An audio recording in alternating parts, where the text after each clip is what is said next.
Hey class, this is the last video for our trig unit 11.4c. We're going to graph translations and reflections of sine and cosine function. And actually, we're not going to do any reflections in this section, so we're just going to focus on translations of sine and cosine functions. So transformations of sine and cosine graphs, the equations look like this. And this may seem familiar. We've already looked at when the graph has been translated with the amplitude, how it vertically stretches it. We've already looked at how the b horizontally stretches it. And then today we're going to add a vertical shift. So our the parent function for sine is going to have the hk and cosine the hk, and we're only going to focus on vertical shifts. We're only going to be shifting these sine functions up and down. So we're not actually going to have any examples in Algebra 2 where we shift it right and left. We're going to save those for if you go on to pre-calc or college algebra. So most of our shifts, or all of our shifts, will be 0k something. So we're going to look at vertical shifts. So here's our first example. So we have y equals sine of x plus 5. So we have then the plus 5 is going to be our k value. So we have a shift of plus 5. So similar to how we've done graphing with the parent function in the past, we're going to shift the entire axes, your 0, 0, we're going to shift it up 5.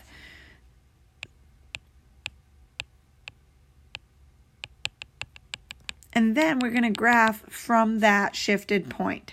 The rest should stay the same. So now that we've taken care of the shift, we just need to graph this y equals sine of x. So y equals sine of x has an amplitude of 1 because we have a 1 out front.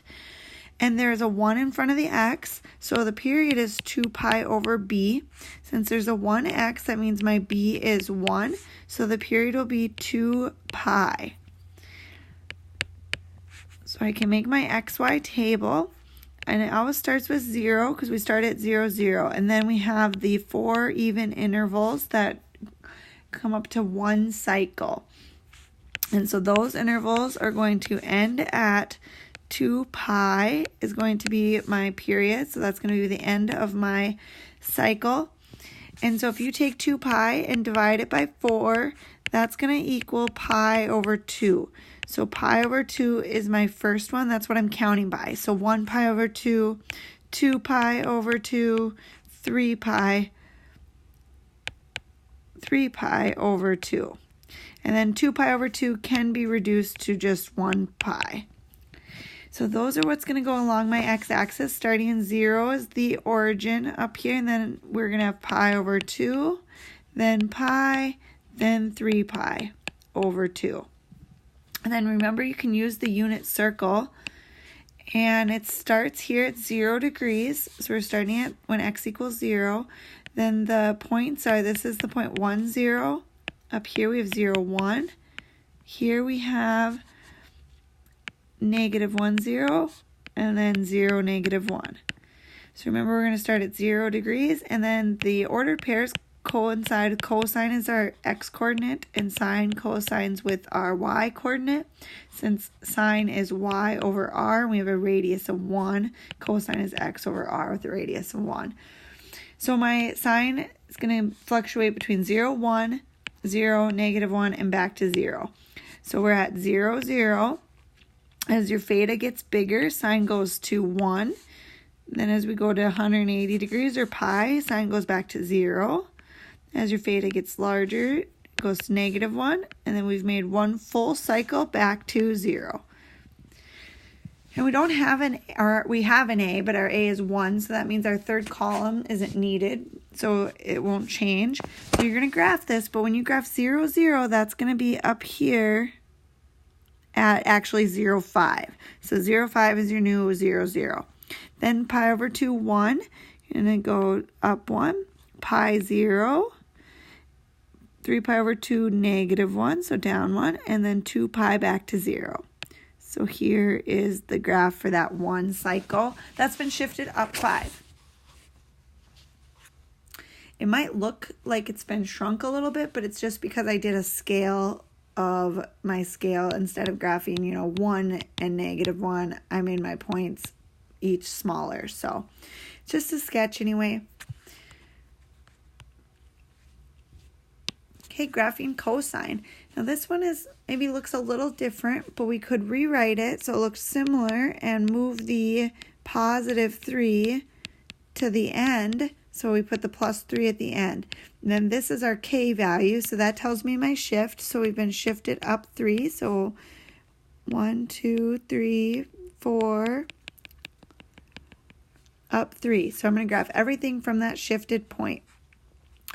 Then if I look at my leading coefficient as 1/2, so that means my amplitude will be 1/2. So it's actually going to fluctuate between the points 2.5 and 3.5.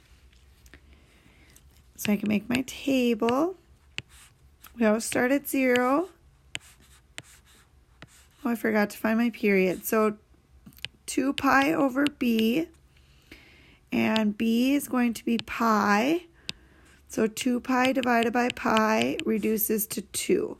So a period of 2 means that if I break this interval into 4 equal spots, I'm going to end at 2. So if you take 2 and divide it by 4, that reduces to 1/2. So that means I'm counting by 1/2. So 1/2, 2/2, 3/2.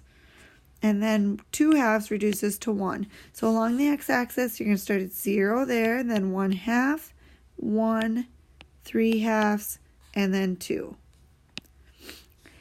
And we can use the unit circle again, which is these points. And you might have this memorized by now, the pattern. So sine starts with 0 and goes 0, 1, 0, -1, 0. And cosine starts at 1 and goes 1, 0, -1, 0, back to 1. And so you might not need this picture at this point, but it is helpful. So remember, it's cosine, comma, sine. So we start at the 0 degrees and we're going to go around and then back to 0 degrees. So it's going to start at 1, then we go to 0, down to -1, to 0. Oops, I wrote these points wrong. This is 0, -1. 0, then here to 1. So cosine starts and stops at 1. So on my graph, I start at 0, 1, which really is a half because I have an AY. My A is a half. So really, I'm only going up a half, which on my unit circle really means that my radius of my circle has been cut in half. So I go up 0, 1/2 is going to be this point up here above my shift, half a point. Then 1/2, 0 will be on my dashed line. 1, -1/2 is just below the dashed line, a half. 3/2, 0, and then 2/2. So I'm still making that kind of that U shape for the one cycle of cosine, or one period of cosine. This one is very similar to the last one, except for we're going up 4 instead of up 3. So I think I'm actually going to skip this example. Maybe change it to something else in class. And we'll do one that's been shifted down. So notice we have a -3 out front. I can rewrite that as y equals sine pi x minus 3. So then my shift is down 3.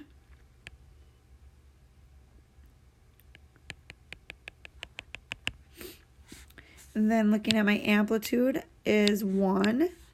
Period will be 2 pi over b, where b is pi. So 2 pi over pi, we have a period of 2 again. And the shift was down 3, so 0, -3. So my table, we just had a period of 2.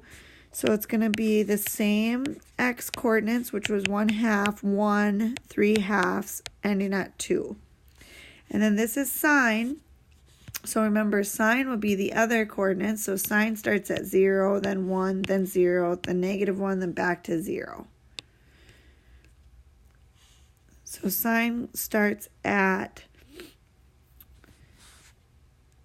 0, then 1, then 0, then -1, then 0.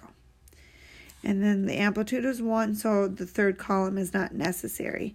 So we're going to go from 0, 0, which is actually 0, -3, and then 1/2, 1, and then 1, 0, 3/2, -1, and 2, 0. And there's one cycle.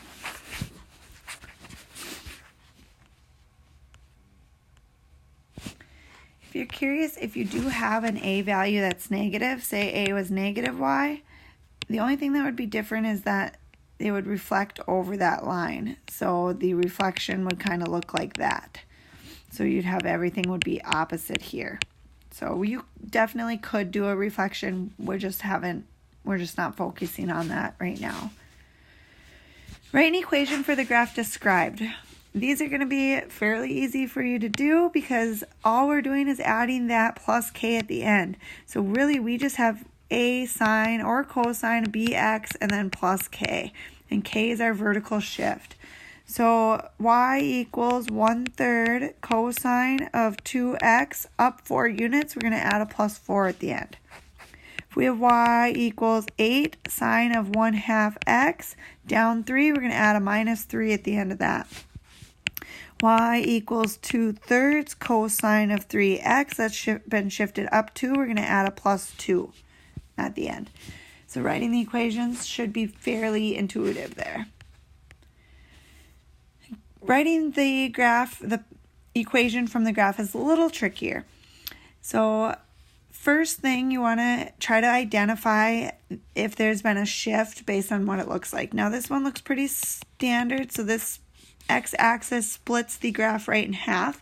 So that does tell me that there has been no shift. So it's starting at x-axis, so it's 0, 0.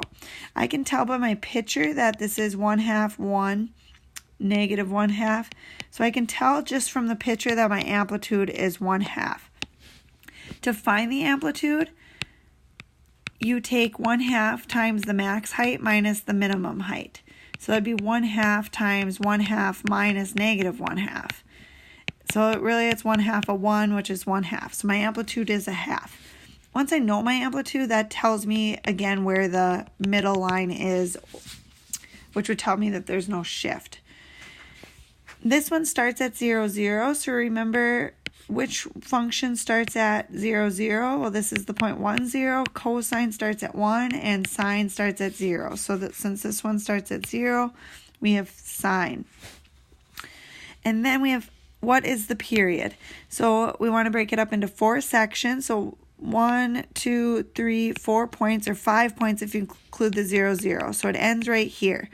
It gave me the first one. So that means that's what I'm counting by. So 1/4, 2/4, 3/4, 4/4, which reduces to 1. So my period was 1.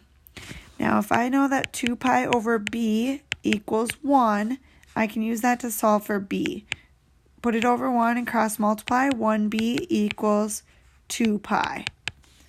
So then in my general equation, which will be y equals a sine of bx plus k, I'm going to have y equals 1/2 for the amplitude, sine of 2 pi for b, x plus k, which was 0. So that is my equation.